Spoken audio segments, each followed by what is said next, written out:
Bonsoir tout le monde, merci d'être là ce soir sur la plateforme du Wellness, le Wellness qui est une plateforme de Zoom pour renouveler le bien-être au sein de la cellule familiale.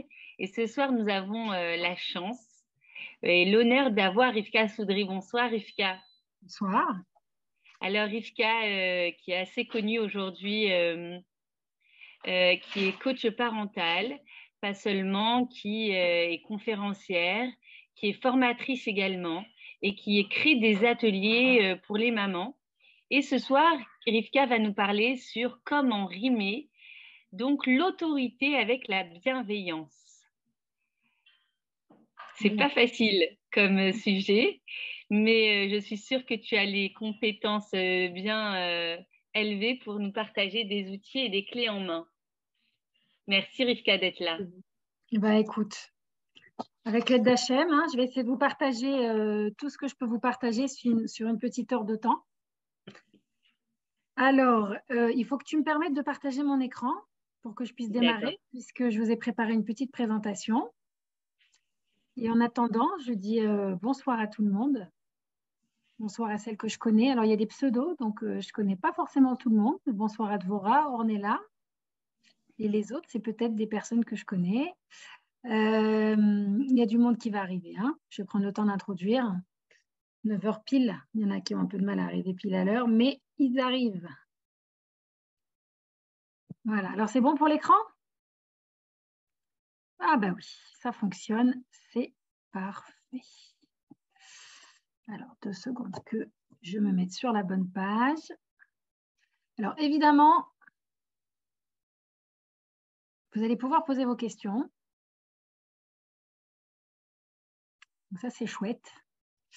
Bon, j'ai choisi le thème du Petit Prince parce que c'est un thème que j'aime bien et parce que j'ai trouvé qu'il correspondait bien au sujet que j'allais développer. Mais ne vous inquiétez pas, je ne vais pas vous raconter son histoire. Ce n'est pas le thème de ce soir.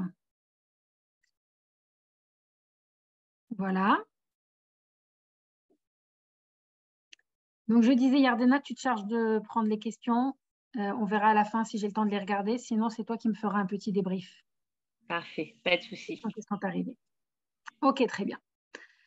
Bon, alors, je pense que c'est un thème sur lequel vous m'avez peut-être déjà entendu parler. Donc, j'ai essayé de proposer une présentation un petit peu différente.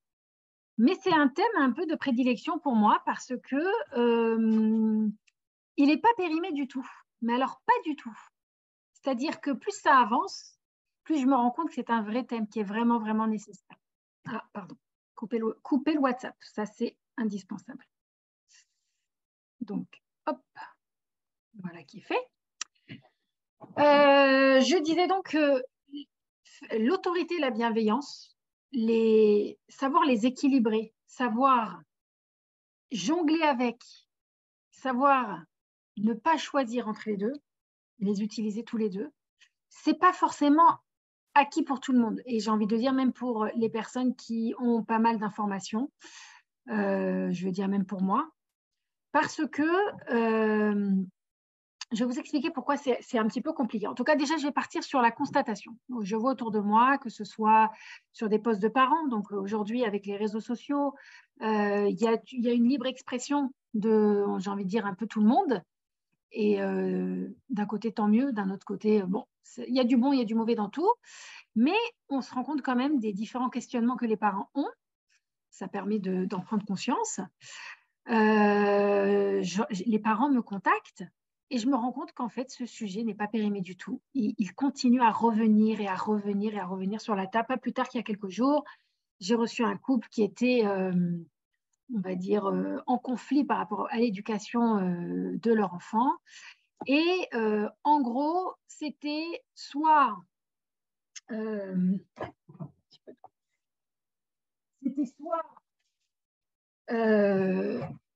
on lui laisse tout passer, soit on réagit avec brusquerie ou même parfois des punitions assez sévères pour que l'enfant ne fasse pas ceci, ne fasse pas cela. Et en fait, les parents, ils souvent ne voient pas d'autres options Et c'est la raison pour laquelle c'est vraiment un thème qui est extrêmement d'actualité, parce que je vais essayer de vous montrer que l'autorité bienveillante propose une multitude d'options différentes que le laxisme et la brutalité. Du coup, on y va pour la suite. La question qu'on va poser ce soir, est-ce que vous devez choisir entre l'autorité et la bienveillance? Est-ce qu'en fait, on n'a pas beaucoup de choix? Alors, ça va être intéressant. Ça va, vous avez l'écran, ça fonctionne, hein, Yardena, quand je change les visuels? Parfait, parfait, tout est parfait. Du coup, je vous ai mis des phrases ici, et ça serait super intéressant si, pendant que je les lis, alors il faudrait être assez rapide parce que je ne vais pas passer 2 heures sur la page, les personnes ici présentes répondent entre 0 et 10 à quel point ces phrases sont vraies. Yardena, je ne sais pas si tu as envie de nous faire une petite moyenne, mais bon, sinon, je sais que ça va être rapide, donc ça sera compliqué à faire, mais si tu peux nous dire globalement les notes que les participantes vont mettre à ces phrases, d'accord? Donc, je vous donne des affirmations. Alors, à droite, j'ai mis des choses. Est-ce que c'est de la bienveillance? En fait, la question, c'est est-ce que les points que je vous présente, c'est de la bienveillance? Donc, respecter l'enfant, c'est de la bienveillance. Entre 0 et 10, vous metteriez combien? Allez-y, n'hésitez pas, hein, répondez. Je ne verrai pas forcément toutes les réponses parce que je suis concentrée sur ce que je dis, mais les réponses seront sur le chat. Voilà. Voilà. Finalement, si j'ai ouvert une petite page avec vos réponses comme ça, c'est plus interactif, c'est plus sympathique. Je vois que Rifki, elle a mis 10. Accepter les émotions de l'enfant. Vous metteriez combien entre 0 et 10 pour me dire si c'est de la bienveillance? Donc, j'ai un 0. Un 6. Ah, d'accord, je pense que tu as fait une erreur de frappe. Rifki, elle a mis un 9. Les rendre heureux à tout prix.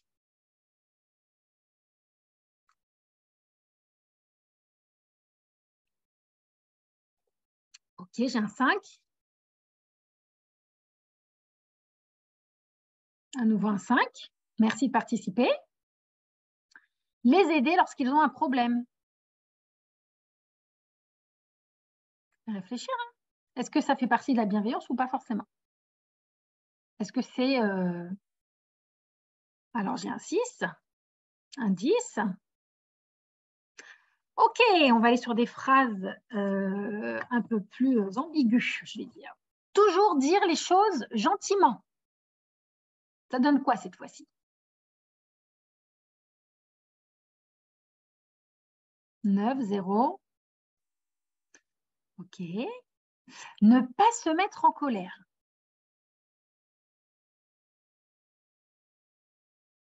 10.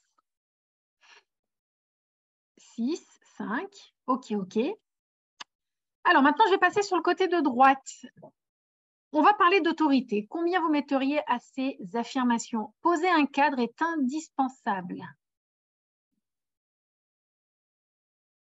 Je vois un 10, je vois encore un 10 et encore un 10. Ouais. Réagir fermement au moindre manquement. Est-ce que c'est une bonne définition de l'autorité? De l'autorité telle que je l'entends dans l'autorité bienveillante. Allez, ça descend un peu. Là, on est sur du 7, du 3, du 7. OK. Ouh, mais alors sans punition, tes gosses, ils vont te faire la loi à la maison. Tu es foutu. Vous metteriez combien cette phrase? 2, 3. OK. Les enfants rois sont ceux qui n'ont jamais pris une bonne tannée. Vous êtes d'accord avec ces phrases ou pas? 0. 3.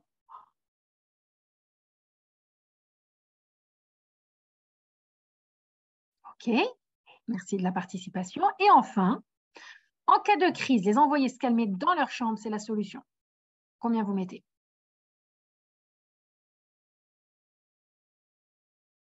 Alors, 9, 6, 4.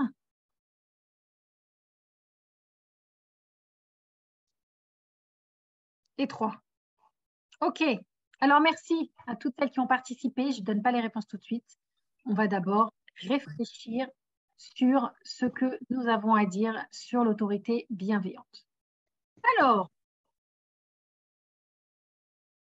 excusez-moi, la page a disparu, on recommence. Tac et tac. Oh, alors vous voyez qu'ici, je vous ai mis 2 options sur ce cadran. J'ai essayé de faire au mieux. Je ne suis pas toujours très rapide, donc je fais ce que je peux avec les présentations. Alors, nous avons tous un avis concernant l'autorité. Forcément, personne ne peut dire qu'il a un avis complètement objectif parce qu'en fait, on a tous été des enfants. Donc, on a tous vécu une autorité qui a été comme elle a été. Et donc, forcément, on a tous notre mot à dire dessus. Pour, contre, pareil, le contraire. Et souvent, les parents ne se rendent pas compte s'ils ne font pas une réflexion. Je parle des parents qui n'ont pas fait une réflexion sur leur autorité, qui n'ont pas réfléchi, comme on dit chez les chassidim, qu'il faut réfléchir 30 minutes par jour à l'éducation de nos enfants. C'est un petit peu cette réflexion qui nous permet de se dire, est-ce que j'ai bien réagi? Pourquoi j'ai réagi comme ça? Comment ça se fait que le comportement de mon enfant a provoqué une telle émotion chez moi? Pourquoi je me suis tellement mis en colère? Ou peut-être ça réveille quelque chose, etc. Une certaine réflexion qui nous permet d'avoir du recul sur ce qui se passe et surtout de préparer les prochaines fois. D'accord? Alors, si on n'a pas fait cette réflexion, souvent, en tant que parent, notre regard sur l'éducation, globalement, ça va être un peu « oh ben, je vais refaire comme mes parents » ou bien je vais faire juste le contraire. Vous avez vu que j'ai mis une petite poubelle à côté. Ça veut dire que parfois, l'éducation qu'on a reçue, sans être forcément super traumatisante, mais elle peut nous avoir pas convenu, ne pas nous avoir plu. Et on pourrait se dire, alors moi, mes parents, ils ont fait comme ça, mais alors moi, je ne ferai surtout pas comme ça, je ferai le contraire. Et en prenant cette posture, des fois, vous connaissez l'expression qui dit on jette le bébé avec l'eau du bain. Ça veut dire on balance tout, le bon comme le mauvais. On ne fait pas le tri en se disant tiens, ça, je ne voudrais pas faire pareil et ça, je vais sûrement faire pareil. D'accord? On ne fait pas trop la part des choses. On fait juste le contraire et on met à la poubelle même les choses qui étaient vraiment valables et vraiment intéressantes. Et puis, parfois, on refait exactement comme nos parents. Il faut savoir que ces phénomènes ne sont pas des phénomènes hyper conscients. Parce que ça va souvent être réveillé par des émotions qu'on ne contrôle pas énorme, qu'on ne contrôle pas vraiment, ou pas du tout même. Et qui proviennent en fait de nos souvenirs de notre petite enfance. Ce ne sont pas des souvenirs conscients, c'est des souvenirs inconscients. Je vais vous donner un exemple. Supposons que quand vous étiez petit ou petite, je ne sais pas si j'entends une voix masculine, du coup j'ai failli. Je ne sais pas s'il n'y a que des dames ici, donc quand vous étiez petit ou petite. Supposons qu'on vous forçait à terminer votre assiette ou qu'on vous forçait à manger les aliments que vous n'aimiez pas, par exemple. Okay. C'est qui ça là? C'est peut-être qui me dit quelque chose. Alors, par contre, il y a quelqu'un qui parle et ça serait sympa de fermer les micros. Rivka, c'est toi qui peux fermer les micros parce que c'est toi l'admin. Ouais. Ma mise admin. Ok, alors je vais le faire. Très bien. Je vais couper tout le monde. Donc, Ardena, c'est un truc à me dire, tu ne pourras pas. Mais je les remettrai après. Donc, je repars sur mon écran. Voilà. Donc, je disais, imaginez que lorsque vous étiez jeune, un jour, vous avez menti. Et puis, alors là, ça a été le scandale. Vous avez mangé un bonbon à Auchan et pareil, ça a été le scandale. Peu importe, hein, d'accord, ce qui s'est passé. Donc, si vous voulez, vous avez enregistré cette histoire. Ce qui se passera, c'est que le jour où vous allez vous retrouver dans une situation similaire, même si vous avez consciemment décidé, moi, je ne ferai jamais comme mes parents, je ne ferai jamais comme mes parents, mais concrètement, quand vous allez vous retrouver dans une situation similaire, de façon inconsciente, vos émotions vont déborder. Pourquoi? Parce que forcément, il y a la mémoire. Même si vous ne vous en souvenez pas de façon consciente, mais votre corps, il n'oublie pas. Parce que les événements qu'on a vécus quand on était jeune sont imprégnés dans la mémoire. Et c'est souvent inconscient. Et du coup, cette émotion va faire que vous allez être, par exemple, très en colère, révolté. Vous allez souvent avoir des pensées assez... nous, on appelle ça en atelier, je vous parlerai après.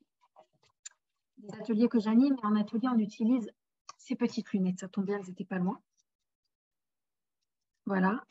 On utilise les lunettes rouges. Les lunettes rouges, c'est lorsque vous avez votre colère qui déborde et en fait, vous allez souvent dire des choses qui débordent de votre intention. Vous allez souvent surréagir. Vous allez souvent avoir une réaction qui est peut-être que c'est nécessaire de réagir. C'est jamais bien un enfant qui ment, un enfant qui mange un truc qu'il ne faut pas manger, un enfant qui s'échappe sur la route ou un enfant qui refuse ce qu'on lui donne à manger. C'est jamais très agréable comme situation, mais ça demande à ce que le parent intervienne de façon posée et sensée pour correctement, je vais vous expliquer juste après à travers une petite vidéo pourquoi c'est important pour que l'enfant s'imprègne du message.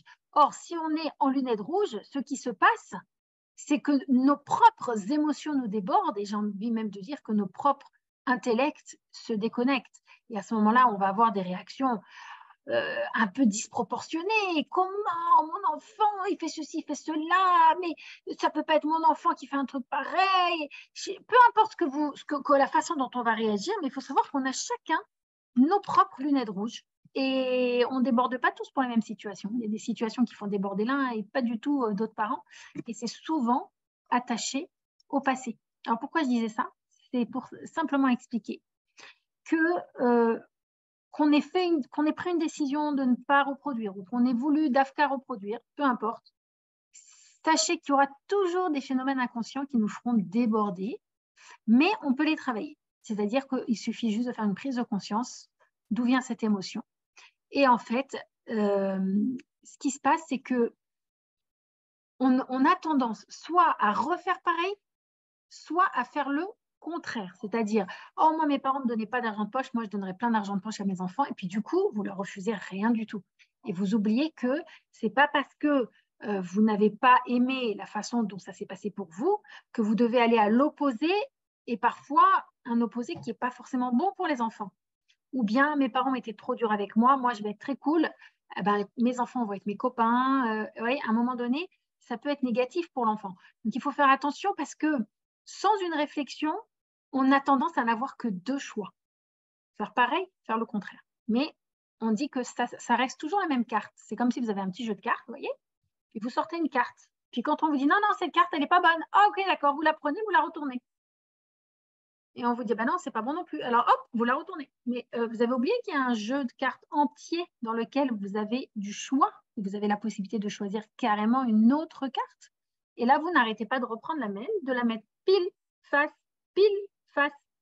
À un moment donné, il faut visualiser, il faut réussir à voir le fait qu'il y a une infinité d'autres choix.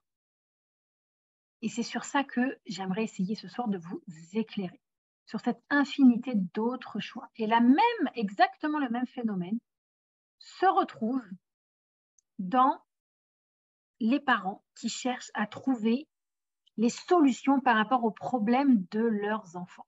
Cette fameuse phrase qui a été d'ailleurs reprise par Isabelle Filosa dans son livre « J'ai tout essayé », c'est une phrase qu'on voit beaucoup. Les parents, ils disent « J'ai tout essayé, j'ai essayé les récompenses, j'ai essayé les punitions, ça n'a pas marché, aucun n'a marché. » Ou bien ils vont vous dire « Je lui ai parlé gentiment, je l'ai puni, rien n'a marché. » On voit souvent des situations comme ça. « Ah, il fait une régression dans la propreté, alors j'ai essayé ça, rien n'a marché. J'ai puni, j'ai récompensé, vous voyez, c'est la preuve que rien ne marche puisque j'ai tout essayé. » Mais dans le jeu, j'ai tout essayé. Vous n'êtes parti qu'à droite ou à gauche. Vous avez fait le tour du cadran, mais vous ne vous êtes pas arrêté sur tous les autres choix qui se proposent à vous. Et c'est à ça que servent les ateliers que j'anime, c'est à montrer aux parents qu'en réalité, leur choix de réaction n'est pas le laxisme ou l'autoritarisme. Alors, qu'est-ce que le laxisme? Qu'est-ce que l'autoritarisme? Ce qu'il faut savoir, c'est que la bienveillance, aujourd'hui, tout ce qui est, on n'appelle pas forcément ça la bienveillance, on appelle ça souvent l'éducation positive. J'utilise pas beaucoup le mot positif parce que ça induit que certaines personnes seraient négatives, mais bon, je vais vous dire, bienveillance aussi, c'est la même chose. ça induit le fait que certaines personnes ne seraient pas bienveillantes. Or, je ne pense pas que les gens ne sont pas bienveillants. Je pense que les gens manquent d'informations et sont souvent un peu maladroits. Les gens sont bien intentionnés, ils veulent réellement éduquer correctement leurs enfants, mais parfois, ils n'ont pas les bonnes informations et ils sont un petit peu maladroits. Donc, j'utiliserai quand même le mot bienveillance, mais vous savez, cette petite nuance que je mets dedans. Globalement, si vous voulez, la bienveillance a ses détracteurs.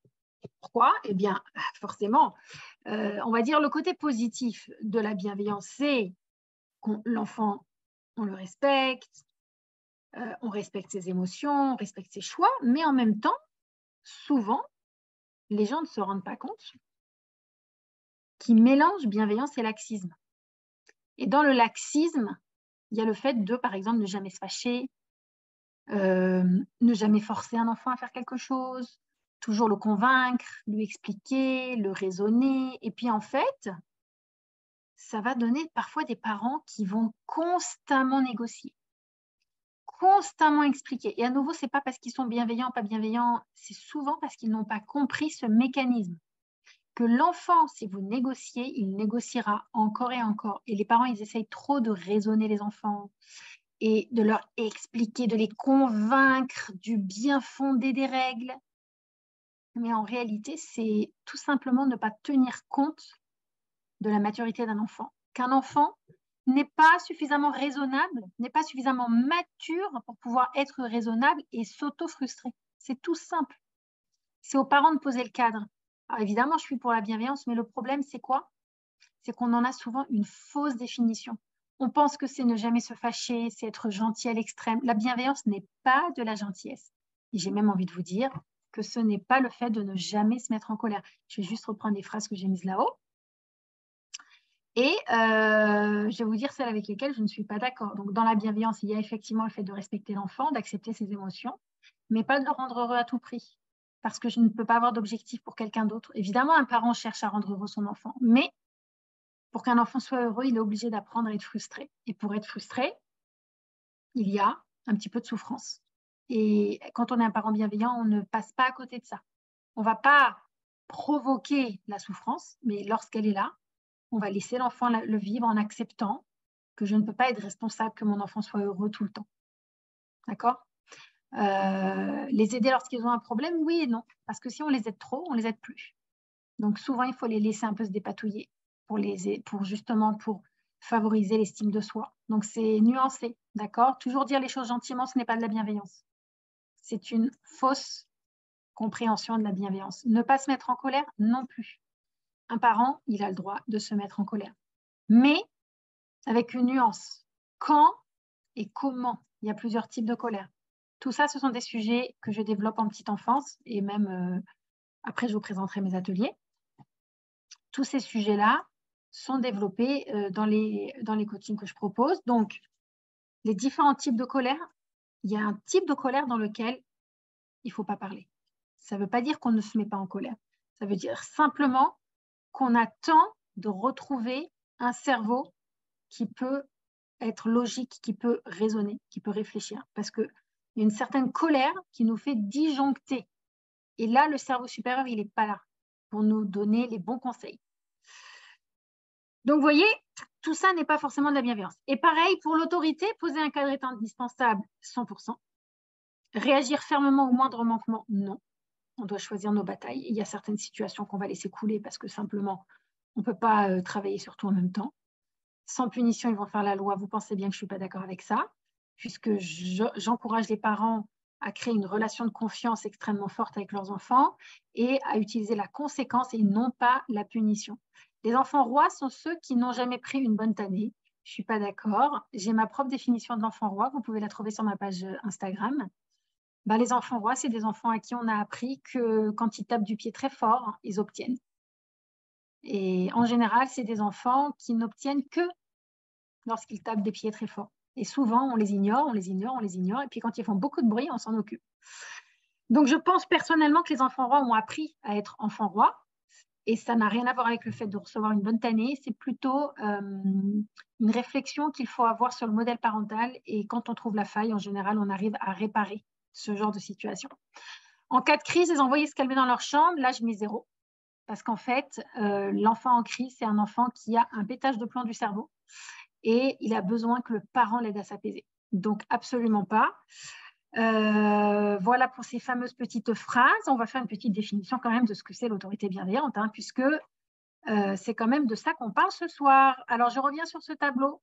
On va faire attention à ce même phénomène. De la même façon que les parents ont tendance à faire exactement comme leurs propres parents ou à faire juste le contraire, sauf si effectivement ils ont fait une réflexion.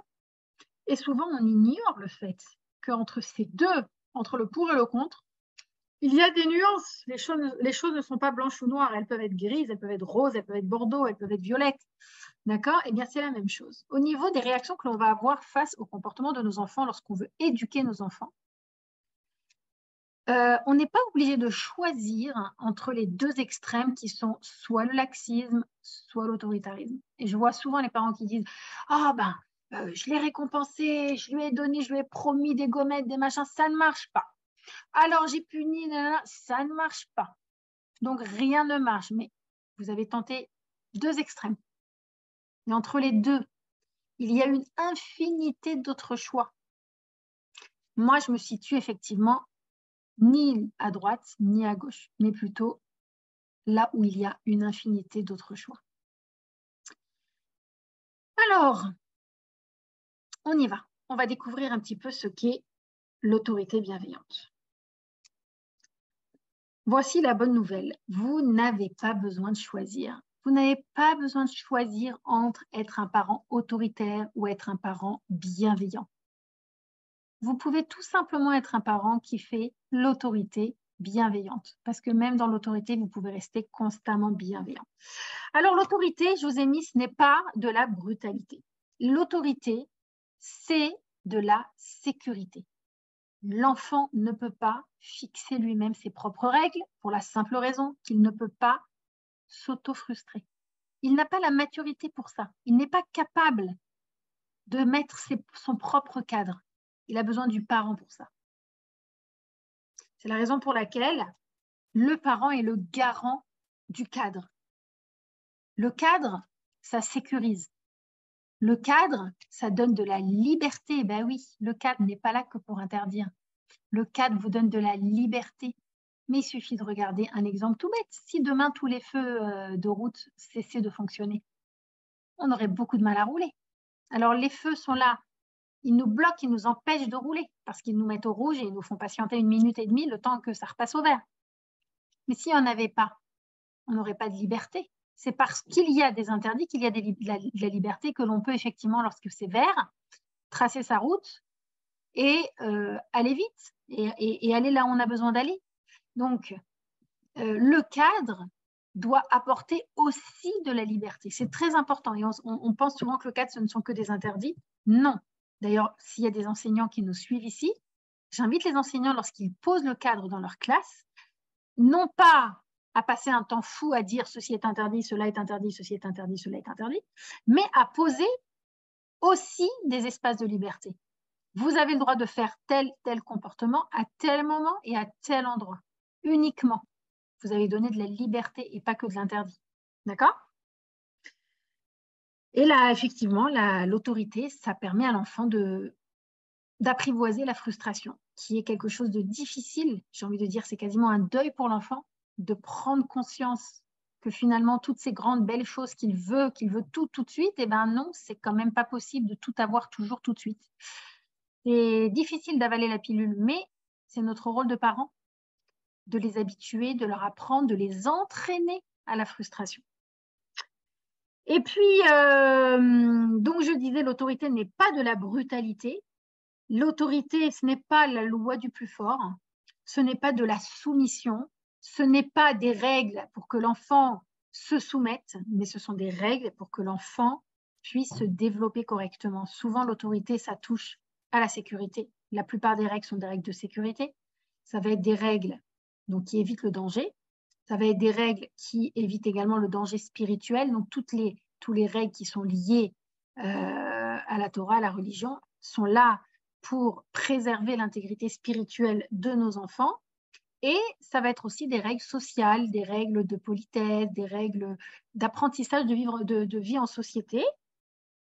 Et puis, le but de toutes ces règles, c'est surtout, non pas que l'enfant obéisse, mais plutôt que l'enfant se responsabilise. C'est quoi un enfant qui se responsabilise? Eh bien, c'est un enfant qui a compris, qui a intériorisé et qui va finalement faire les choses lui-même lorsqu'on ne sera pas là. Alors que lorsque vous êtes dans l'autoritarisme, vous êtes sur le contrôle de l'enfant. Et l'enfant, il est sous votre coupe et il obéit parce que il sait que s'il n'obéit pas, il va se passer un truc. Finalement, il n'intègre pas les règles. Il les respecte par peur, il les respecte pas parce qu'il comprend leur intérêt, parce qu'il sait, parce qu'il les intègre. Donc cette intégration des règles fait partie de l'autorité. Évidemment, du coup, il y a un petit peu d'autonomie qui va être donnée à l'enfant au fur et à mesure qu'il grandit. Le cadre s'allège, il y a plus d'autonomie, il y a plus de liberté, il y a plus de confiance envers l'enfant et on sait qu'il est capable de s'auto-responsabiliser. Ensuite, je précise ce que la bienveillance n'est pas.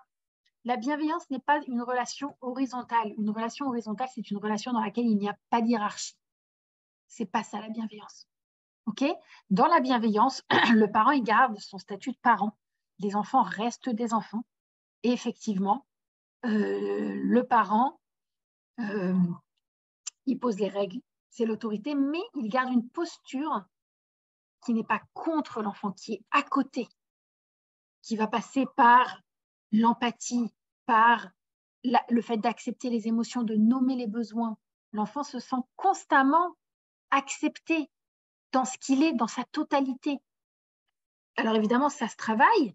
On ne peut pas être H24 dans l'autorité bienveillante, mais c'est important de se renseigner, de savoir toutes ces options dont je vous ai parlé dans la présentation précédente, c'est-à-dire tout ça, hein, qui n'est pas le laxisme, qui n'est pas l'autoritarisme, tous ces autres choix, je vais développer juste après comment les mettre en place, comment déjà les définir et surtout voilà, se rappeler que lorsque vous êtes dans une situation qui vous semble bloquée, et souvent on se dit j'ai tout essayé, prendre conscience qu'il y a souvent pas mal de solutions que l'on n'a pas essayé.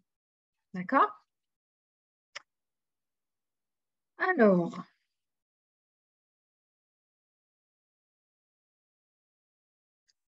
je vais vous présenter une vidéo. Du coup, Yardena, je vais juste stopper un instant le partage pour remettre ton micro. Tu me dis si le son fonctionne. Parce que des fois ça arrive, il faut que je fasse une manip pour que le son fonctionne correctement. Tu me dis si c'est bon.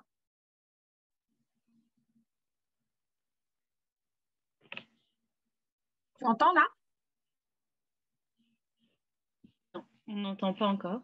Vous m'entendez? Alors, il faut que je fasse un truc au niveau du partage. Juste un instant. Il faut que j'aille dans plus. Voilà, pour celles qui ne connaissent pas. Tac, tac, tac. Partager l'audio. Voilà, il faut aller dans partager l'audio. Voilà, ça c'est un truc que j'ai appris quand j'étais en coaching une fois. J'y arrivais pas et c'est une maman qui m'a dit ce qu'il fallait faire. Je ne sais plus c'est laquelle, mais en tout cas, ça m'a bien rendu service. Ok, on y va, on s'y remet. Alors, cette vidéo vous présente un petit peu ce qu'on appelle la discipline en 2 étapes. C'est ce que j'ai envie de vous développer ici. C'est-à-dire le fait que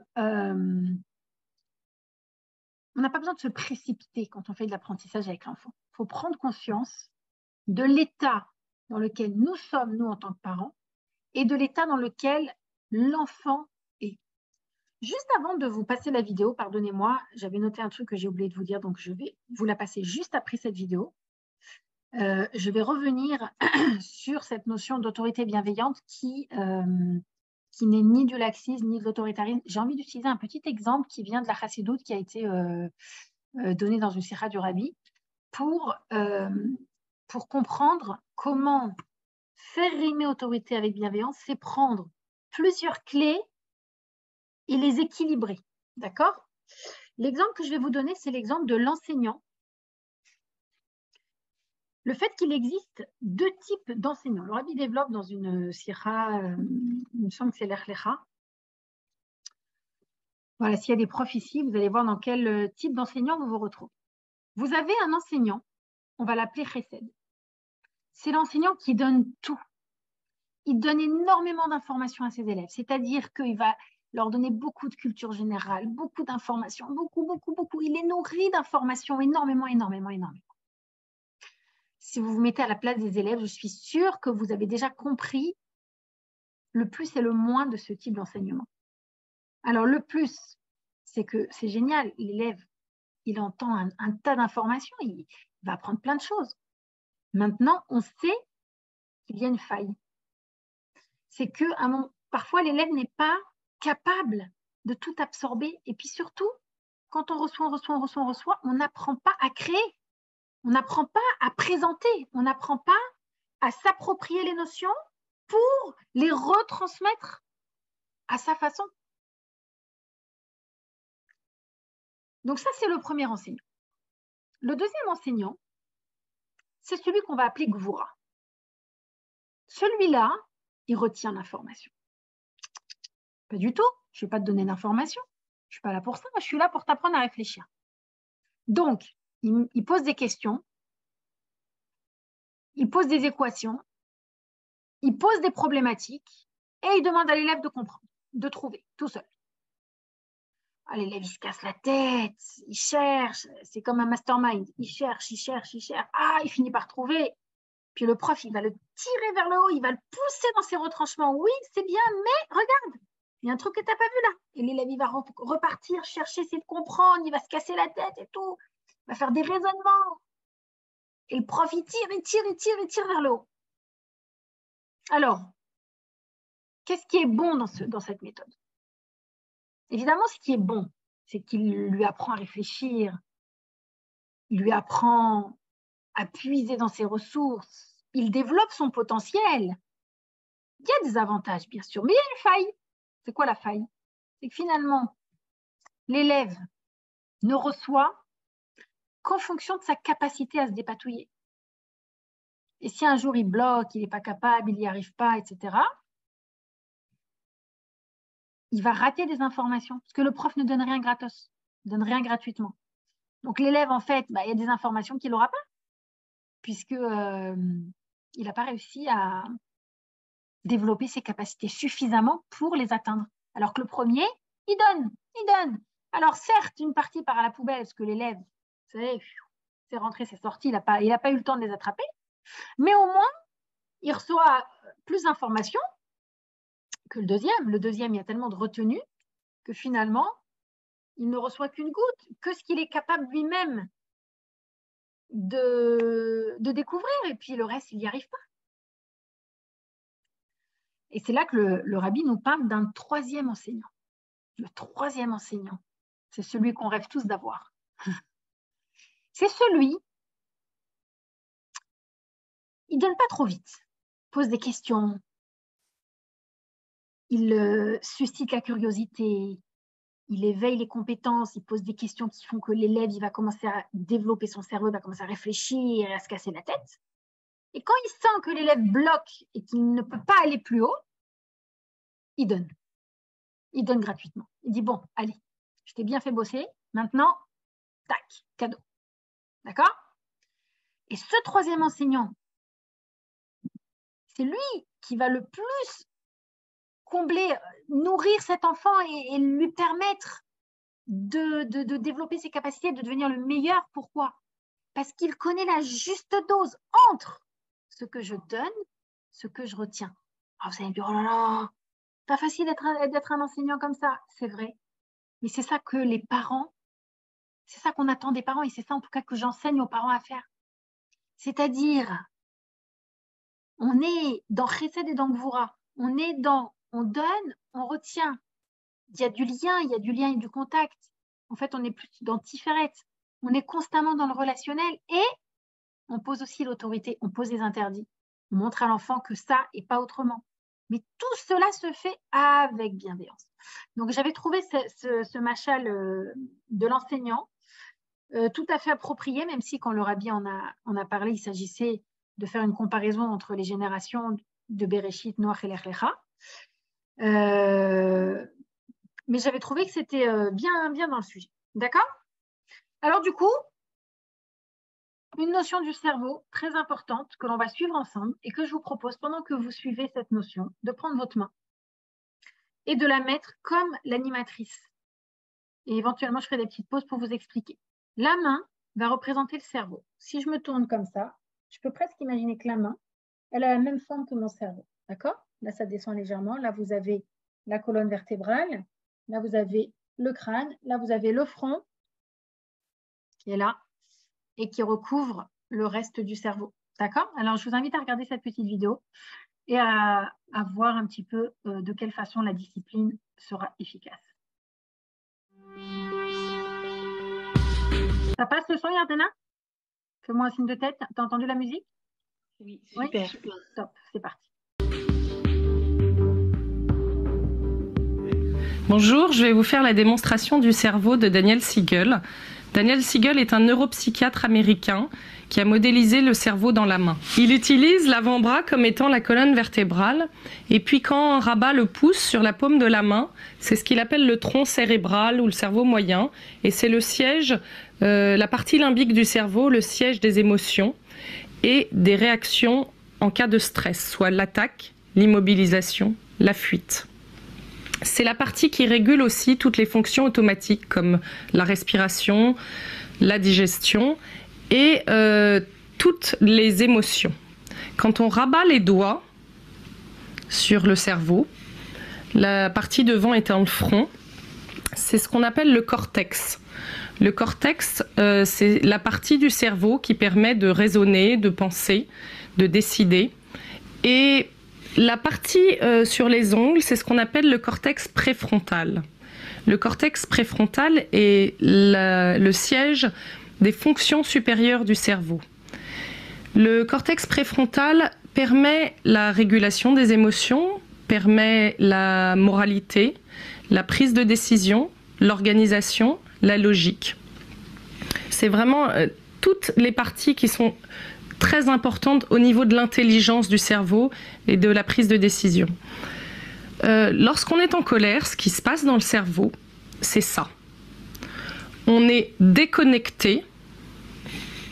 Excusez-moi, vous ne voyez pas la vidéo? J'ai vu un message. On voit très bien la vidéo, Rivka. Oh, d'accord, quelqu'un a dit on ne voit pas la vidéo, j'ai eu peur. De notre capacité à s'organiser, de notre capacité à être logique, de notre moralité, de notre empathie, de notre flexibilité. Et on est en prise directe à notre stress, à notre réaction en cas de stress, soit l'attaque, la fuite, l'immobilisation. Physiologiquement dans le cerveau, on est donc incapable de raisonner, on est incapable d'être logique, on est incapable de prendre des décisions. Donc ce qu'on propose en discipline positive, c'est de prendre un temps pour se recentrer. Juste le temps que le cerveau puisse avoir accès de nouveau à toutes ces fonctions supérieures du cerveau, soit l'organisation, la moralité, l'empathie, la prise de décision, la logique et la capacité à trouver des solutions. Il existe un phénomène qui s'appelle les neurones miroirs. Les neurones miroirs, c'est ce qui fait que quand on ouvre la bouche, qu'on donne à manger à un bébé, le bébé ouvre la bouche. Quand on bâille, la personne en face de nous bâille. C'est situé à cet endroit-là dans le cerveau. Et ces neurones miroirs font que lorsqu'on est en colère, qu'on est en réaction de stress, la personne en face de nous, en 10 secondes, est dans le même état. J'arrive le soir à la maison et mon fils laisse traîner ses chaussures. Si j'ai une journée moindrement fatigante, chargée de stress et d'émotions, il y a toutes les chances qu'en 10 secondes, je sois comme ça. Je commence à crier, à lui dire « Comment t'as pas rangé tes chaussures? J'ai failli me casser la figure. » Et en 10 secondes, lui est comme ça. Et là, c'est l'escalade. Ça monte, ça monte, ça monte. Ce qu'on propose en discipline positive, c'est un temps pour se recentrer. Ce temps, on l'appelle le temps de pause. Donc c'est de prendre un moment pour avoir de nouveau accès à notre capacité à raisonner, à notre logique, à notre empathie, à notre moralité, à notre capacité à prendre des décisions. Enfin, pour les adolescents, il a été démontré scientifiquement que les connexions neuronales ne sont pas terminées. L'adolescent est donc comme ça. Il est beaucoup plus facilement en prise directe à ses émotions et à ses réactions en cas de stress, soit l'attaque, la fuite, l'immobilisation, et que beaucoup plus facilement il se déconnecte et beaucoup plus facilement il perd donc son empathie, sa moralité, son raisonnement, sa logique, ce qui peut expliquer parfois certaines prises de risques. Le cerveau de l'adolescent et ses connexions se terminent à 25 ans. Voilà. Alors, comment je sors de là? Hop. Voilà, on y est. Alors, c'est quoi le message de cette vidéo? Le message principal, c'est le fait que, en fait, il y a comme deux états chez l'enfant et chez l'adulte. Alors, a priori, l'adulte déconnecte moins rapidement que l'enfant, ou moins souvent que l'enfant, mais ça peut arriver aux deux. Donc, lorsque l'enfant vit une émotion forte, son cerveau, là, vous avez le cerveau préfrontal qui permet d'apaiser les émotions qui sont là, le cerveau déconnecte. Du coup, il n'est pas du tout en lien avec ses capacités de raisonner, de réfléchir, d'être logique. Il est complètement dans son reptilien qui est toute la partie automatique, survie émotionnelle du cerveau. Et ne choisit pas d'être dans cet état. Il est dans cet état tout simplement parce qu'à l'intérieur de lui, il y a comme un tsunami émotionnel qui a embarqué qu'il a complètement embarqué dans un genre de grande vague et donc il ne peut pas contrôler. Le rôle du parent est là, de venir l'aider à se reconnecter. Et pour cela, il faut avoir une attitude empathique, mettre des mots sur ce que vit l'enfant et lui dire « calmer ». D'accord? Maintenant, ce qui peut se passer souvent, c'est que lorsque l'enfant déconnecte, aussi déconnecter. Et là, c'est compliqué parce qu'on se retrouve avec deux cerveaux reptiliens, pas un pour sauver l'autre. Et c'est vrai que parfois, ça peut nous arriver de piquer une colère et de dire des choses qui nous débordent et qu'on va regretter, par exemple. D'accord? Et c'est la raison pour laquelle prendre un temps, se recentrer, se reconnecter, c'est indispensable pour pouvoir réagir. Alors, ça ne veut pas dire qu'entre-temps, on ne va pas réagir. Okay, je vous donne un exemple. Deux enfants se mettent à se disputer et voilà, ils commencent à se faire mal.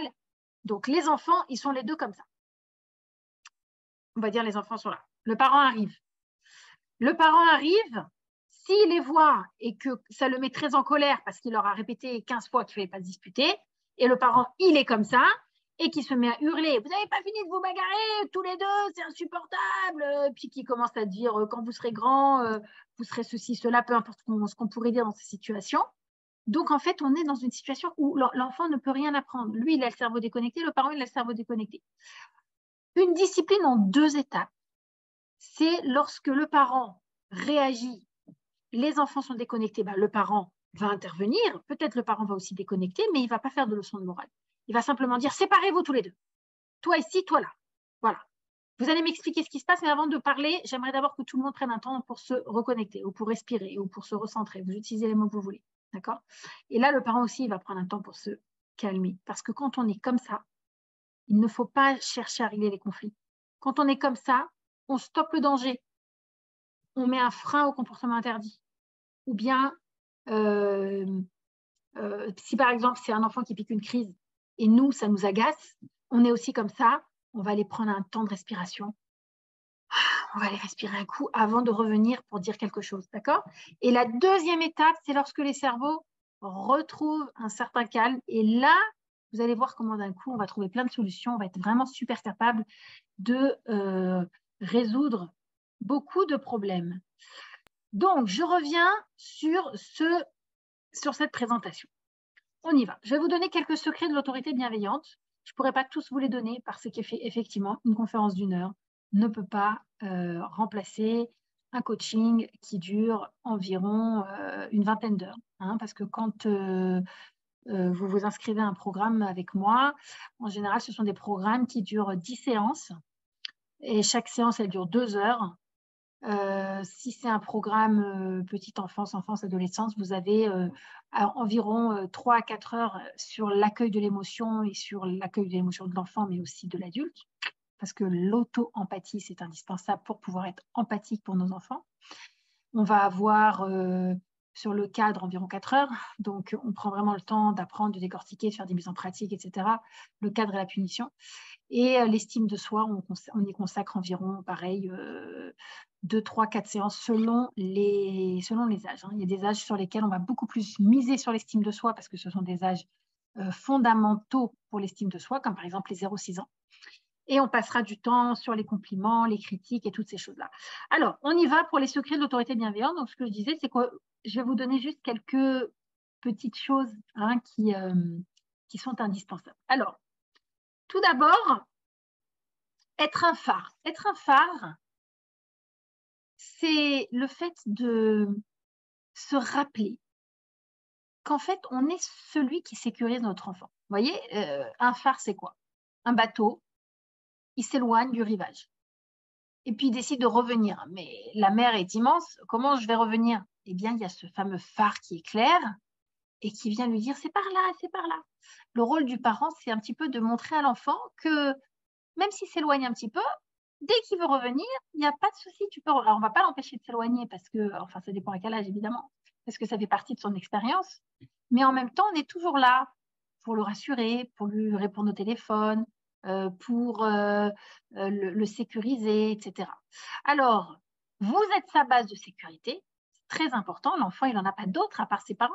Bon, après, il en aura d'autres à travers la famille, et puis même les enseignants, mais on sait que des fois, ce n'est pas tout rose à l'extérieur. Donc, à l'intérieur de la maison, nous devons être leur base de sécurité. La patience, parce que oui, ils n'apprennent pas tout en un jour. Ils ont à peu près une bonne vingtaine d'années pour apprendre beaucoup de choses, et des fois plus. L'assertivité, c'est la posture du parent dans lequel il est cadrant, il est rassurant, il est ferme, mais il est toujours en lien, toujours bienveillant.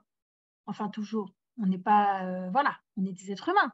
Mais en tout cas, on y revient à cette posture. Et puis, le parent va devoir beaucoup répéter pour que l'enfant, finalement, intègre les notions et s'auto-responsabilise.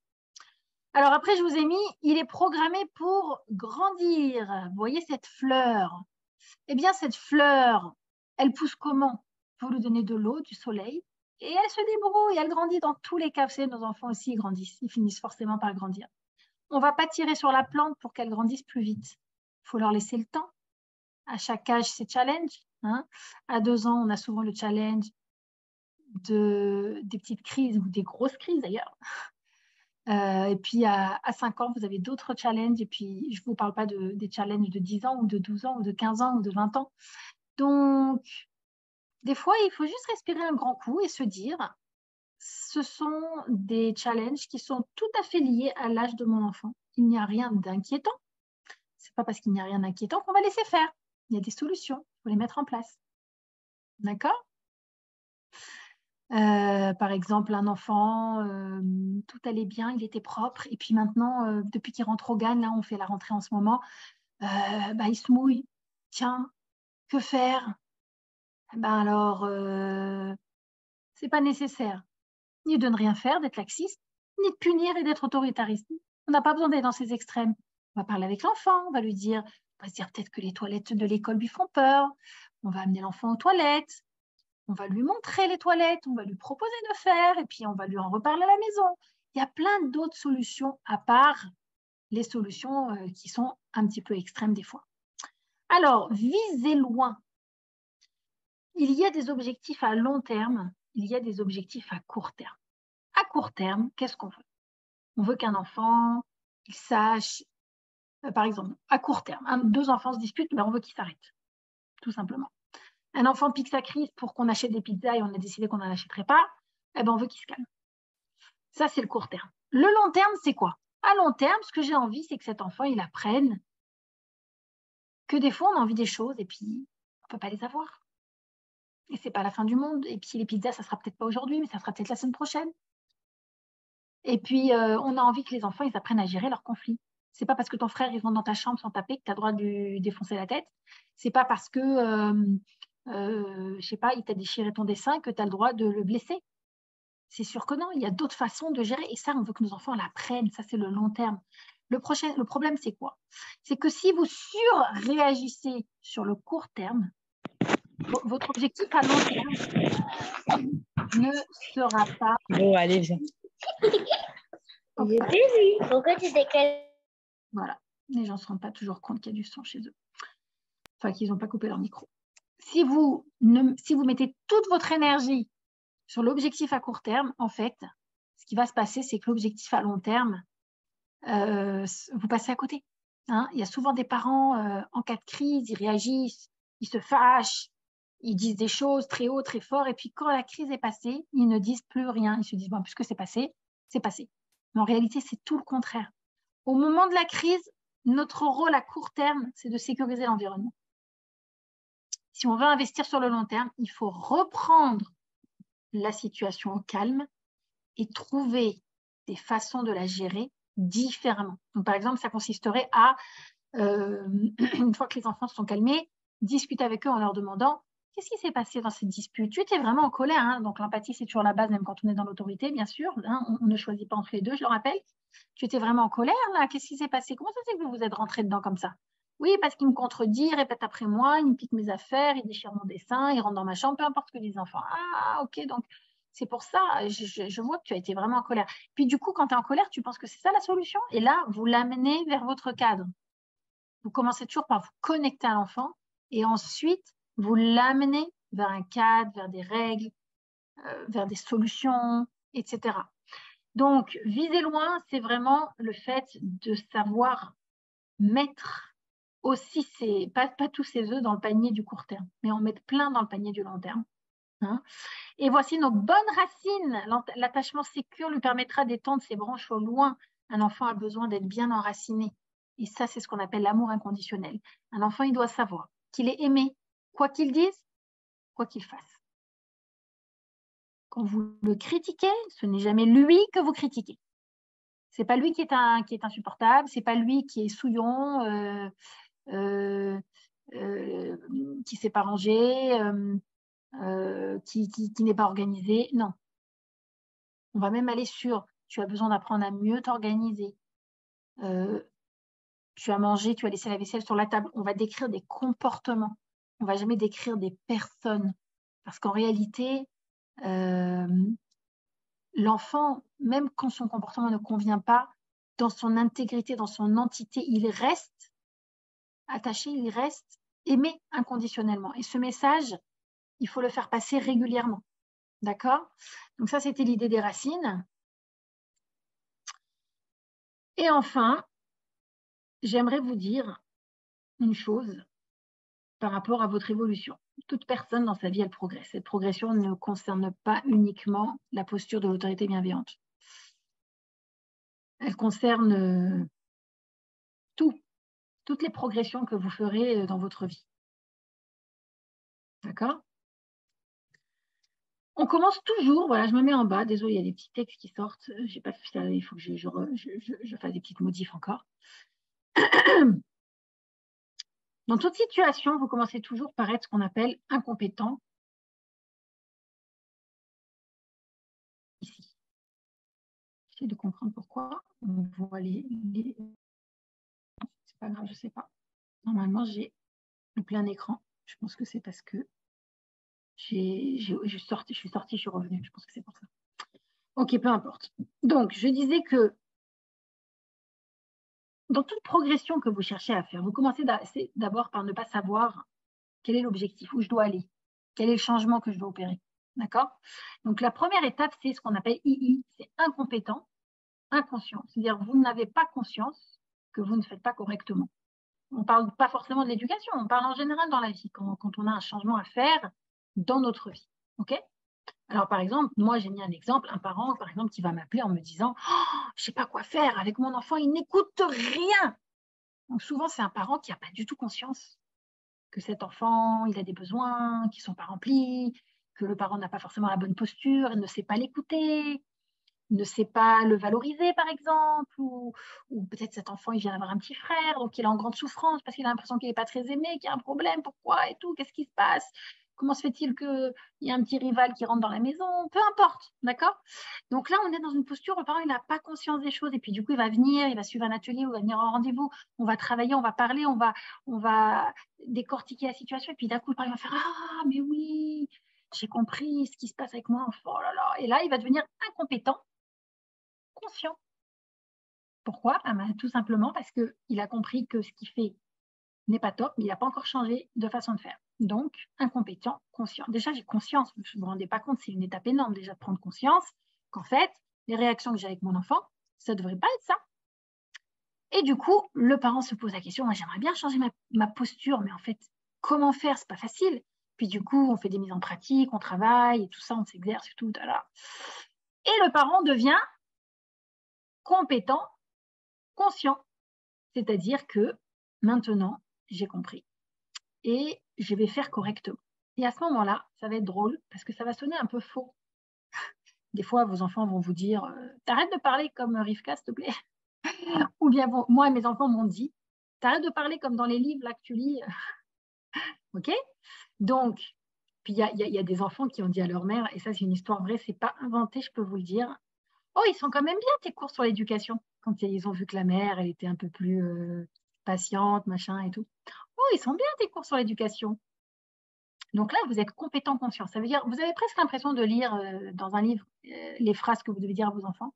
Et à nouveau, hein, je dis que ce n'est pas que dans l'éducation, ça peut être quelqu'un qui a un objectif, peu importe quel objectif vous avez, d'accord?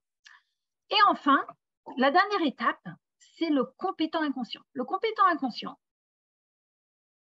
c'est incroyable parce que il a tellement évolué qu'en fait, il est dans une posture où il ne se rend même pas compte qu'il fait les choses correctement. C'est devenu sa nature.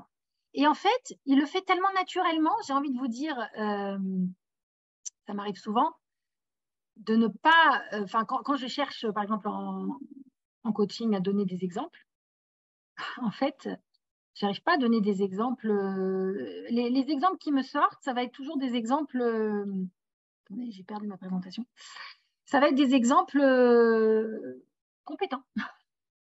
Je dois réfléchir pour trouver des exemples comme je faisais avant. Attendez, je me remets sur la bonne page.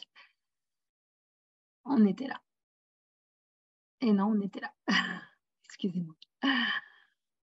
Comment je disais avant, en fait. D'accord? Donc, vous voyez, ces 4 étapes-là, c'est des étapes que vous retrouverez dans plein de domaines de votre vie. Hein. C'est assez intéressant quand vous vous en rendez compte. Et voilà, même vous apprenez à conduire, pareil. Hein, au début, vous dites, mais j'y arriverai jamais, je ne pourrai jamais apprendre tout ça et tout ça. Puis à un moment donné, vous apprenez. Mais alors là, vous êtes là, vous voyez?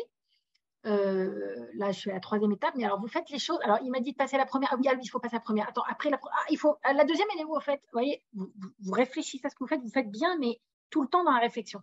Et à un moment donné, ça devient automatique. D'accord? C'est ça les étapes. Il faut savoir que dans la vie, c'est tous les apprentissages commencent par être conscients et réfléchis et difficiles. Et à force de les mettre en place, ils deviennent automatiques. Comme vous avez appris à faire du vélo, comme vous avez appris à conduire, comme vous avez appris à sauter à la corde à sauter, et ben c'est pareil. Et donc, dans l'éducation, c'est un peu la même chose. Quand vous venez suivre un atelier, vous allez souvent passer de la posture d'incompétent inconscient à incompétent conscient, puis ensuite à compétent conscient.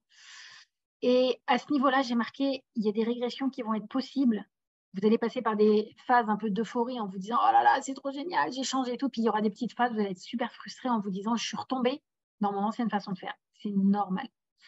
Et il y a uniquement l'entraînement qui vous permettra d'être compétent inconscient. C'est la raison pour laquelle j'ai ouvert un groupe WhatsApp qui s'appelle « Et après, on s'entraîne », dans lequel les parents qui ont été formés, en fait, ils restent dessus, on reste en contact, ils sont dessus, ils posent leurs questions, puis parfois j'interviens quand j'ai le temps, pas toujours, mais en fait, les parents sont devenus tellement compétents inconscients qu'en fait, j'ai même pas forcément besoin de répondre parce qu'il y a d'autres parents sur le groupe qui vont répondre. Alors, on n'est pas dans du conseil, hein, je précise.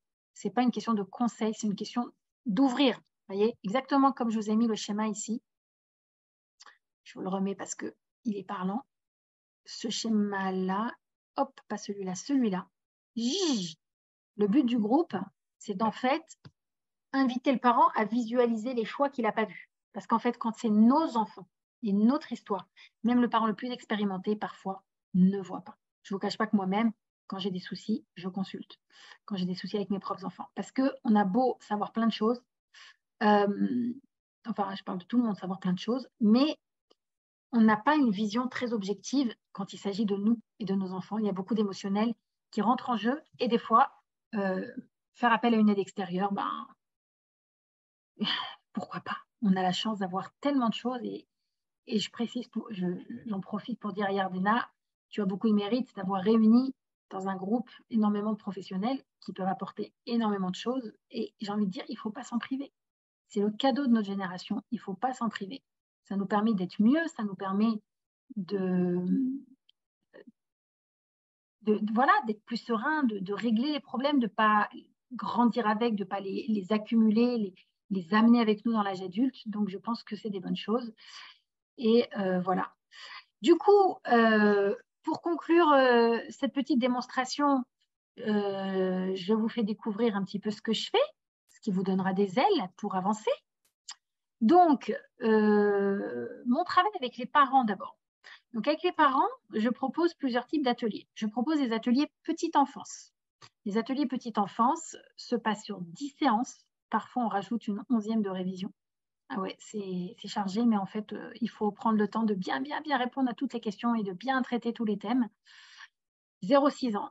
Enfance, pareil, c'est 6-12 ans. Ce n'est pas les mêmes ateliers parce qu'en fait, le cerveau de l'enfant n'est pas développé de la même façon. On a les ateliers ados.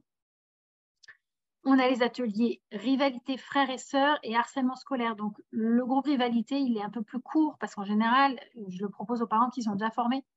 Donc, ils ont déjà appris sur l'accueil de l'émotion, tout ça. Et même le fait de poser un cadre. Donc, on va travailler spécifiquement la problématique des rivalités. Du coup, j'en ai profité pour rester sur 10 séances et offrir aux parents en plus une petite formation sur le harcèlement scolaire qui leur permet d'avoir la bonne posture quand les enfants rentrent à la maison et disent « il m'a fait ci, il m'a fait ça, il m'embête dans la cour, etc. » Je parle un petit peu du coaching de couple parce qu'en réalité, j'ai réalisé qu'il y a tellement de parents que lorsqu'ils suivent les ateliers, ils me disent « ça a amélioré leur relation de couple ». Et du coup, parfois, les couples, ils aimeraient les entendre, ces clés, et les utiliser. Donc, en rendez-vous individuel, je fais de la communication de couple et non pas, je le précise, de la thérapie. Donc, des couples chez qui ça ne va pas du tout, ou qui sont au bord du divorce, je ne pense pas pouvoir les aider. Mais par contre, ceux pour qui ils souhaitent juste découvrir des clés pour que ça soit mieux, alors il y a moyen de travailler. Et j'ai un projet pour cette année que je n'ai pas encore mis en pratique, mais que je pense ne va pas tarder, c'est de créer, au lieu de faire avec des individuels, de créer des ateliers Zoom dans lesquels on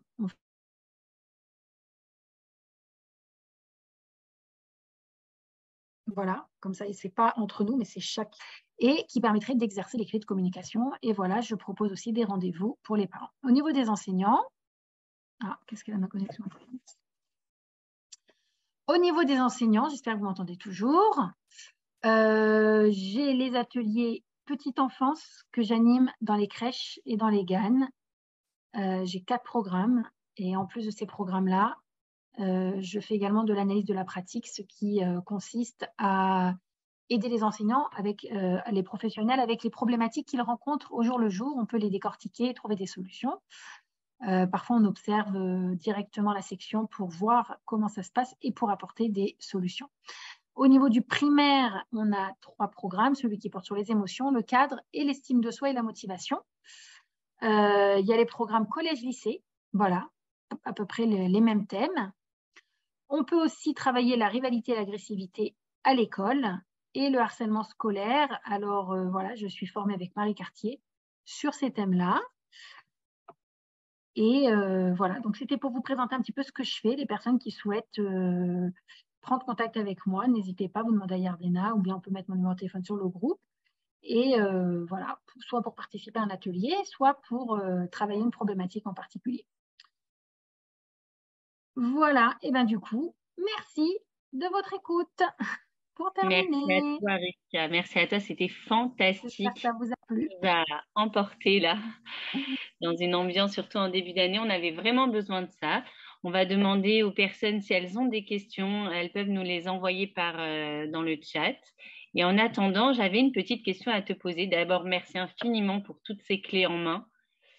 Et alors, tu nous as dit que donc soit on imitait nos parents, dans l'éducation, soit on reproduisait la même chose que nos parents, soit on faisait le contraire. Est-ce que tu peux nous donner vraiment un dernier exemple pour que les mamans repartent avec lequel tu nous montrais d'autres alternatives Oui. Alors, donc j'avais donné un exemple sur lequel je n'ai pas développé. Donc, autant le reprendre. Donc, par exemple, l'enfant, que lorsqu'il était jeune, il bougeait pas de table si son assiette n'était pas terminée. Ça arrivait beaucoup à la génération précédente, hein. Donc, c'est pour ça que je donne cet exemple, parce qu'il y a beaucoup de parents, j'ai envie de dire, il y a beaucoup d'adultes aujourd'hui qui ont des désordres alimentaires parce qu'on les a régulièrement forcés à manger plus que leur faim ou parce qu'on les a forcés à manger des choses qu'ils n'aimaient pas.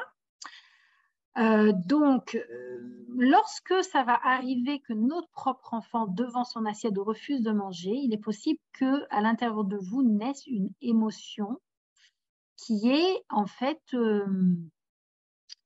pas forcément adaptée à la situation. C'est-à-dire que vous, en tant que parent, vous avez peut-être décidé que vous n'alliez pas reproduire, mais lorsque vous vivez cette situation, il y a un bouleversement en vous, vous avez envie de crier, d'hurler, vous êtes très fâché, vous êtes très énervé. Donc ça reste quelque chose d'hyper normal parce qu'en fait, c'est l'enfant qui est en vous qui crie. De deux choses une, si vous dites à l'enfant « Ok chérie, c'est pas grave, t'as pas faim », bon alors, tant pis. Par exemple, je vais vous donner l'exemple de certains parents. Là, je vais à nouveau vous montrer les extrêmes entre le laxisme et l'autoritarisme. Donc le parent, il dit « Ah, tu aimes pas, bon, qu'est-ce que tu veux manger ? Ok, ah, tu veux des frites ? Ok, je te fais des frites. » Là, clairement, c'est une mauvaise habitude qu'on donne aux enfants. Donc, on n'est pas dans cette solution. Il y a l'autre parent qui est en disant « Tu finis ton assiette, il n'en est pas question. » Évidemment, ce n'est pas non plus la solution. Et souvent, les parents, ils sont entre les deux. Ils disent ni l'un ni l'autre, il y a quoi ? Il n'y a rien d'autre. Et moi, justement, ce que j'essaye de montrer aux parents, c'est qu'il y a d'autres solutions. Alors, je vais juste revenir d'abord sur cette émotion. Cette émotion, elle vient de l'enfant qui, lui-même, devant son assiette, était dépité, énervé, en colère, dégoûté peut-être, et il s'est senti dévalorisé, frustré, fâché de devoir se forcer à terminer, sinon il était privé de sa liberté. Donc, si vous voulez, cette émotion, elle va remonter quand vous allez retrouver dans la même situation. Si vous dites à votre enfant, ok, c'est pas grave, ne mange pas l'assiette, l'enfant qui est en vous, il va dire, mais je souffre, moi. Qu'est-ce qu'on fait pour moi maintenant ? Moi, on m'a forcé, moi.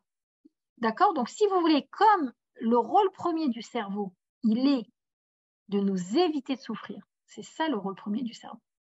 Il nous protège de la souffrance.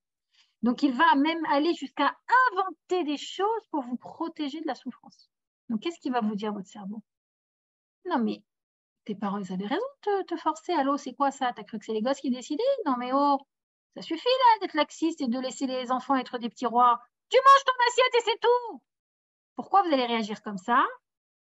Parce que c'est une façon de sauver votre enfant à vous, de lui dire non, moi, j'ai pas souffert. Hein.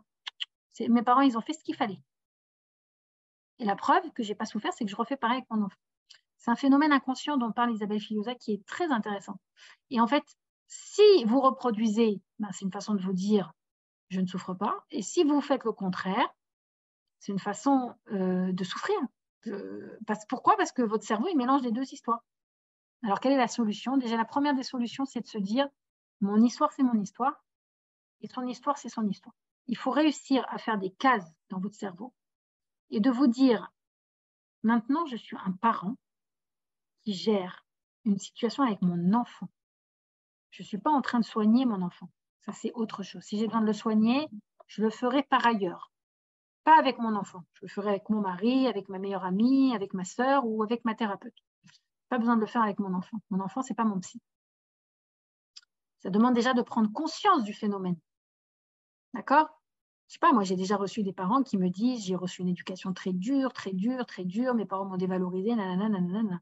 Quand on parle de l'éducation de leur enfant, en fait, ils font pareil. C'est inconscient. Ils sont durs, ils disent elle doit apprendre, il faut l'adresser. Hein. Mais t'en as souffert, toi, de ça. Parce qu'on n'en a pas conscience, d'accord ? C'est pour ça que la prise de conscience est la première étape. Ensuite, il faut réussir à ouvrir ses yeux et si on n'arrive pas à le faire, on se fait aider pour ça, pour voir d'autres solutions. Moi, par exemple, je me retrouve un peu dans cette situation. Je dis souvent à mes enfants, avant de dire que vous n'aimez pas, vous goûtez. Peut-être que je te rajoute un petit peu de sauce tomate. Tu aimeras plus. Tu veux que je te mette un peu de sel? Bon, exceptionnellement, un peu de ketchup, mais il ne faut pas le dire. Ça ne se fait pas de le dire, c'est trop sucré. Ou bien de dire, bon, bah, écoute, si tu n'aimes pas ce légume-là, je te propose un autre légume. Ou de dire, tu sais, les légumes, c'est comme tout. On s'habitue, après on les aime. Alors aujourd'hui, tu n'aimes pas trop, je t'en mets juste 2. Et puis demain, je t'en mettrai un peu plus. Il y a une infinité de solutions. Les solutions, c'est pas soit je force, soit je lui fais des frites. Il y en a d'autres. Ou bien on peut dire à l'enfant, bon, ben, puisque tu n'aimes pas ce plat, mange un bout de pain en plus, prends un peu plus de salade, et puis la prochaine fois, j'essaierai de te faire des légumes que tu aimes, ou peu importe, peu importe. Moi, des fois, je dis à mes enfants, choisissez, il y a deux légumes, choisissez celui que vous aimez le plus. On n'est pas obligé d'aller dans les extrêmes. Il y a énormément d'autres solutions qui ne sont ni du laxisme, ni de l'autoritarisme, ni ce qu'ont fait nos parents, ni le contraire de ce qu'ont fait nos parents. Voilà, c'est ça la réponse à ta question, Yardena. J'espère que ça te satisfait. Merci infiniment, plus que satisfaite. Merci beaucoup, Rivka, pour ces réponses et toutes ces clés. Tu nous as vraiment emporté. C'est magnifique. Avec plaisir. Et le chat, là, pas de questions? Alors, à mon avis, Moi, j'ai une question. Alors, voilà. Juste pour rebondir sur ce que tu as dit, Rivka, bonjour. Coucou, c'est Sarah. Salut, Sarah. Coucou, ça va? Ouais, quand tu dis à l'enfant, je vois que tu n'aimes pas ces légumes, je vais t'en donner 2 aujourd'hui et tu t'habitueras. Tu trouves que là, c'est pas dur? Alors, ça ne le force pas à manger quelque chose là, qu'il je ne n'aime suis pas en train de donner des solutions, je donne des exemples de tout ce qui peut se trouver entre le laxisme et l'autoritarisme. Chaque parent trouvera quelque part l'alimentation demande une habitude, il y a un apprentissage des goûts que l'enfant doit faire. Et je propose, je montre simplement comment vous pouvez partir sur d'autres solutions. Je ne dis jamais que c'est ça la solution. D'ailleurs, une des choses que je dis toujours aux parents, ne faites pas ce que je vous dis. Moi, je vous ouvre à des solutions et après, c'est vous le parent, c'est vous qui savez. Un parent va choisir d'aller cueillir avec son enfant des aubergines le dimanche à la cueillette et de les éplucher avec l'enfant, de les faire cuire et de dire enfant, t'as vu? C'est ça le plat que je te donne, que tu ne veux pas manger. Ben, maintenant que tu es parti cueillir les aubergines, peut-être que tu voudras les goûter. Il y a une infinité de solutions. Vous pouvez créer des petits plats rigolos avec les légumes et faire des yeux, un nez, une bouche si vous en avez envie, mais aucune solution n'est la bonne. La bonne, c'est celle que vous trouverez. Moi, je propose ça. Moi, je suis pour l'apprentissage des saveurs. Je pense que les enfants doivent apprendre. On ne peut pas les forcer. Ils ont le droit d'avoir des choses qu'ils n'aiment pas, mais ils ne peuvent pas n'aimer aucun légume, par exemple. Ça, ce n'est pas possible. À ce moment-là, je vais leur expliquer. Je vais leur dire que les légumes sont importants pour le transit. Oui, voilà. Inversement, je trouvais la solution de dire on va prendre un bol de céréales. Je me dis, là, on retombe dans le laxisme. De lui pour dire, moi, ce n'est pas la solution. Perso, ce n'est pas la solution. Ça retombe dans, dans l'acceptation totale de son refus, quoi. Après, si vous voulez, vraiment, les parents, tout est dans la nuance. Si vous rentrez d'une bar mitzvah et qu'ils ont mangé une tonne et qu'ils n'ont pas faim, donnez-leur un bol de céréales et envoyez-les au lit, il n'y a pas de problème. Mais vous ne pouvez pas faire ça tous les jours, évidemment. Enfin, après, voilà, moi, je ne peux pas répondre aux parents en leur disant fais ci ou fais ça, mais je montre comment on peut trouver une infinité d'autres solutions en dehors du laxisme et de l'autoritarisme ou en dehors de reproduire ou de faire le contraire. Génial, merci beaucoup. C'est vraiment le fait de choisir, c'est son libre arbitre, c'est le parent qui prend conscience, qui a conscience et qui choisit. Ce choix est très important. Et je pense que ce qui est embêtant dans l'éducation, c'est souvent qu'on est dans un non-choix et qu'on est dans une réaction. C'est-à-dire que le parent, il est face à une situation et il a un genre de réaction automatique qui vient, qui n'est pas un choix. C'est le fait d'être dans le non-choix qui me dérange. À partir du moment où ce que vous faites a été réfléchi et c'est votre choix, vous êtes le parent, vous êtes le décideur. Merci. Voilà. Et merci pour toute la conférence. Désolée, je ne pouvais pas mettre la caméra. Je continue. Aucun souci. Bon, il y a d'autres questions ou bien il y a encore de questions. Alors, non, je n'ai pas eu de questions. En tout cas, je pense que c'était très clair. Bah, écoutez, cette réunion restera disponible hein, puisqu'elle est enregistrée. On la mettra le jeudi en replay. Si Dieu veut, je te l'enverrai. Merci encore, Rivka, c'était magnifique. Eh ben, avec plaisir. Beaucoup d'Atzlacha pour vous aussi. ces initiatives. Baruch Hashem. Merci Rivka, merci à toutes de votre présence. On vous embrasse. On vous retrouve à la semaine prochaine. Merci Rivka. À bientôt. Vous pourriez donner le numéro de téléphone Alors, je vais le mettre. Ouais. Je vous le mets là. Mets-la tout de suite, Rivka. Voilà. Notez-le, il est là. Ah non, pardon, je l'ai envoyé en privé à quelqu'un. Je ne sais pas pourquoi je suis tombée sur la discussion privée. Hop, je le remets 06 25 27 94 11. De préférence SMS ou WhatsApp avant d'appeler. Je peux être souvent en coaching ou en formation. Merci beaucoup. Voilà. Razak. Allez, à bientôt. À bientôt. C'est moi qui dois la fermer. Ah oui, c'est moi la nuit. Ok, je le fais.